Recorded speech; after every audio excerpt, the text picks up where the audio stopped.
জনপ্রিয় নির্মাতা মুস্তফা সরওয়ার ফারুকী অন্যায়ের বিরুদ্ধে সবসময় সরব থাকেন। ছাত্র আন্দোলনের ভয়কে জয় করে ছাত্রদের পাশে থাকতে সর্বদা দেখা গেছে তাকে। এখনো তিনি কোনো অন্যায় হলে দুকলম লিখতে দ্বিধা করেন না।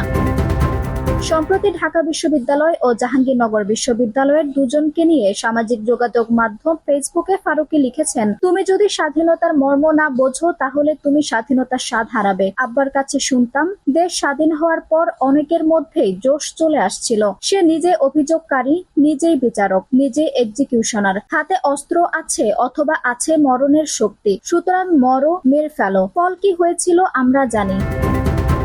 আওয়ামী লীগ সরকারের সময়কার অবস্থা নিয়ে তিনি বলেন, আচ্ছা স্বাধীনতার পর না হয় একটা বিশৃঙ্খল অবস্থা ছিল, এমনকি যখন আওয়ামী লীগের কঠিন আটুনির ভেতর আটকা ছিল দেশ, তখন কি আমরা বাড্ডার এক মাকে ছেলে ধরা সন্দেহে মারি নাই? রংপুরে নামাজের পর এক মানসিক ভারসাম্যহীন মানুষকে মেরে পুড়িয়ে দেই নাই? নতুন স্বাধীনতা প্রাপ্তির বিষয়টা উল্লেখ করে নির্মাতা জানালেন, আমি আশা করছিলাম এই নতুন স্বাধীনতা প্রাপ্তির সাথে সাথে নতুন দায়িত্বের ব্যাপারটা আমরা উপলব্ধি করব।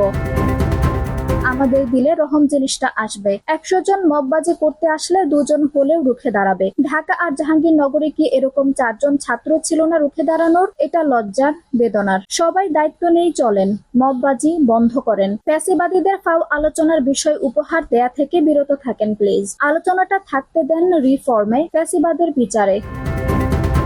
উল্লেখ্য, জাহাঙ্গীরনগর বিশ্ববিদ্যালয় ছাত্রলীগের সাবেক সাংগঠনিক সম্পাদক শামীম আহমেদ গণপিটুনির শিকার হয়েছেন। পরে বুধবার 18 সেপ্টেম্বর রাতে হাসপাতালে চিকিৎসাধীন অবস্থায় মারা যান তিনি। এদিকে ঢাকা বিশ্ববিদ্যালয়ে চোর সন্দেহে এক যুবককেও পিটিয়ে হত্যার ঘটনা ঘটেছে।